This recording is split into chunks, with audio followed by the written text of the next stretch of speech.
No wanguku, no wanguku, no wanguku. Amen.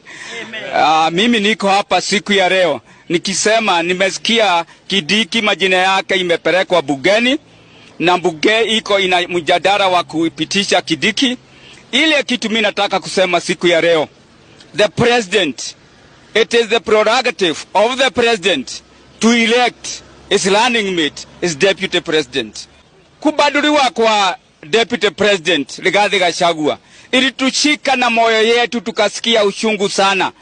Tukaona huyu mtoto yetu alikuwa anaongeaga ukweli kila wakati, na tukasema kwa sababu mambo imefanyika hiyo na yeye hata ameshukuriwa akawa mgonjwa, tunasema pole kwa familia yake. We are wishing him a quick recovery.